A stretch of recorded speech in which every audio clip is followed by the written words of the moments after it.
Araw sa ating lahat. So, ngayong araw mga kayos, tayo po ay may gagawin. Ito po yung Huwo na 371. So, ang problema niya mga kayos, ayaw po pumasok ng high. Puro lang po siya low.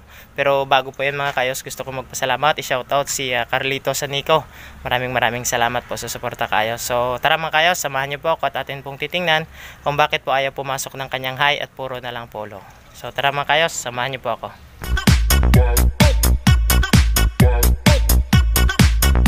So ito mga kaayos yung Huwo 371. Ayan po. Ayan. So ang problema mga kaayos, yung concern ng driver ay ayaw po pumasok ng high. Puro na lang po siya low. Ayan. So titingnan po natin dito kasi kadalasan po niyan sumisingaw po dito sa kanyang H valve, pero titingnan po muna natin. Ayan. Ayan, testing muna natin siya mga kayos. Sige, kambyo mo. Galaw mo konti.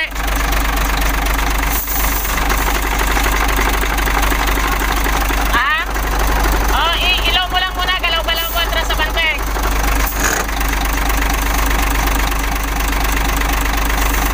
Okay. Abante mo konti. Hop. Sige, ipasok mo sa high.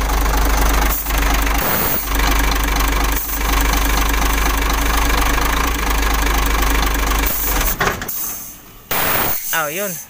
Nakahay yun, oh. Ay, ito yung ano niya, pero minsan nawawala-wala. Nakahay yan. Nakalo na. Sige, diyan ka lang muna. Bubuksan ko to dito. Ayan, may lumabas na hangin, oh. Ayan. So, gumagana yan. I-high mo kuya, papitik mo sa high. Yan, ito mawawala ng hangin ito dito. Ito. Yan, wala na siyang hangin. Yan, dito na naman ito sa kabila. Ang hangin yan. Yan. Yan. Ilaw mo uli. Ayan, oh. Ito. Wala na siyang hangin dito, oh.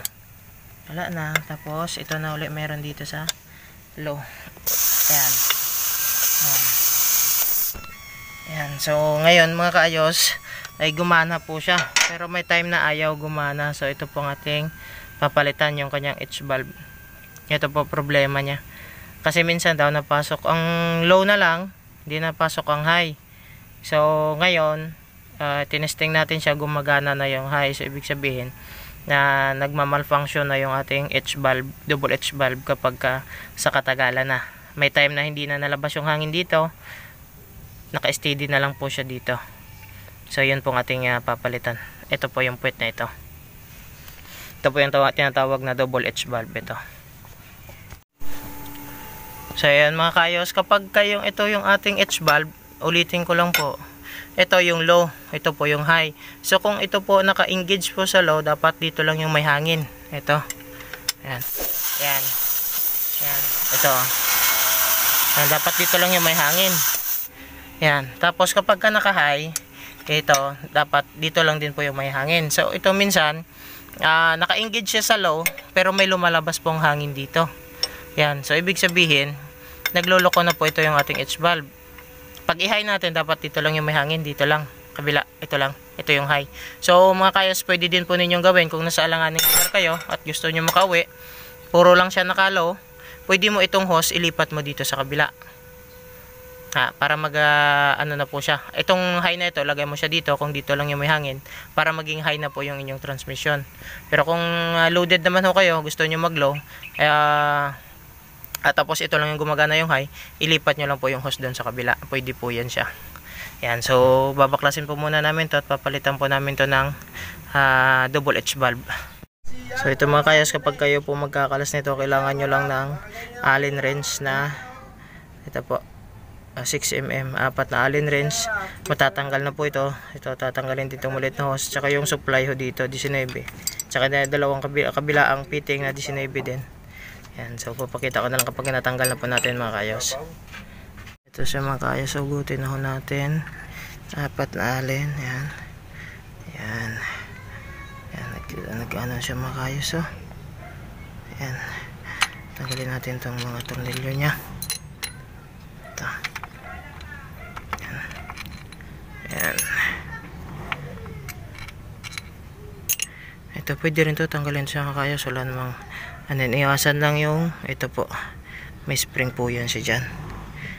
Ayan. Ayan. Ayun. Ayan mga kaayos, oh. Kinalawang na, oh. Ayan.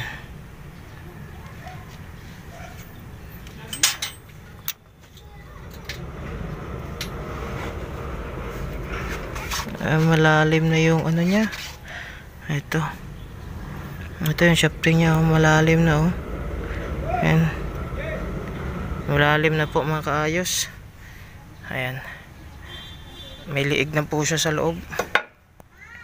Ayan, oh. Dapat po niyan. Wala po yan siyang liig. Ayan, no. Basahan niya. Ito. Ayan. Oh, malalim na. Kanyang gitla. Ayun, no. Mag-vlog din kami. Sabi ko sa asawa ko, mag-vlog tayo din. Ayan, malalim na po. Ayan. Bubugbugin kita. Ayan, malalim na po. Ito mga kaayos, yung problema po ng ating double H valve, ayan po, malalim na yung kanal niya. So, hindi niya na po inaabot yung bulitas. Ayan. Ito po, may isa po tayo dito sanang pamalit dito sa puwitan ng ating double H valve. Ayan, pero may problema. Hanapin ba kayong dalawa? Ayan po. Ha? Ito. Ayan, ang malalim na po siya mga kaayos, oh. Ayan. Dapat po yung group niya na maliit lang po yan dyan. Ang problema lang umaano na siya, hindi niya na inaabot. Ito. Ayan, kaya may time na nag-i-stuck na siya. Malalim na. Nagdala kayo ng prutas na kung galing sa buhol. Paano yung nagreplano ko? Malalim na. Oo nga pala. Ayan, so papalitan po natin to. Dami sana dala, isang sakong lang. Ano mga kaayos, yung ating ipapalit. Ayan, papalit po natin. Magpapalit na lang po tayo ng air control valve. Ayan. Tsaka yung kanyang double H valve. Ayan po. So ito po yung ating double H valve. Ito. Critic po yung brand. Ayan. Ito naman po yung ating air control valve. Ayan. So kung makikita po ninyo mga kaayos, ayan po, oh. Ayan. Malinis po talaga yan siya. Wala po siyang gitla. Ayan, oh. Malinis na malinis po yan. Ayan. Kung ikukumpara po natin doon sa luma, ayan. Ito yung ating luma. Ayan po siya mga kaayos, oh. Ayan. Ayan. Malalim na. So yung bago talaga mga kaayos ay ayan, wala po siya. Tapos ito din yung ating H valve. Ayan, makikita po ninyo, napakalinis. So ito naman yung ating papalitan. Ayan, ayan. Ay natanggal na, nahulog yung mga bulitas niya, pero ayan, oh, yupi na yung mga kaayos. Ayan, oh. Ayan, yupi na po yung kanyang labi dahil po tumatama na po siya doon. So ito yung dalawa, yung ating double H valve, papalitan natin. At saka yung ating air control valve, ito. So ito po sila. Ayan yung ating mga luma. Nabot na tayo ng ulan mga kaayos. Ayan. Ayan yung luma. Ito yung ating bago. So yun, station ng mga kaayos. Madali lang naman po ito ikabit. Nakaganito lang po ito nya, no. Ayan. Nakaganyan lang po yan siya mga kaayos. Ayan. Nakaganyan lang po yan, nakadugtong lang po itong dalawa. Ayan, nagkarugtong lang po yan siya. So stay tuned na mga kaayos, kapag naikabit ho natin, itetesting natin. At para pakita ko na lang din po sa inyo. So ito po yung sa high, yung 22, ito yung sa low, yung 21. Dito po sa gitna yung supply. Tapos ito naman po yung galing doon sa ating switch, o yung sa ating splitter galing sa ating sa taas. So dito po yun siya mga kaayos. Ayan. Ayan na mga kaayos, atin na po siyang naikabit yung ating air control valve at saka yung ating double H valve. So itetesting na po natin siya mga kaayos. Ayan. So nahanginan lang po para matesting na natin siya kung magiging okay na po ba. Ayan. na po siya mga kayos. Okay, testing mo!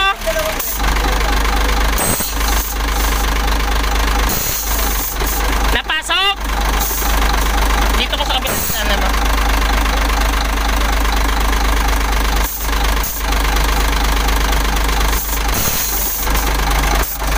Napasok! Tanong ko?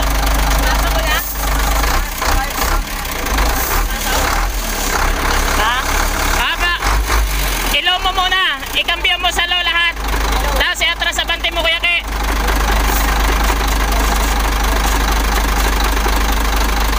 Yeah, atras sa bante!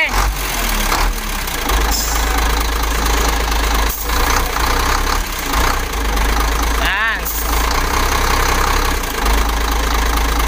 Yan! Hay! Naka-hay! Yan! Okay! Yo, okay!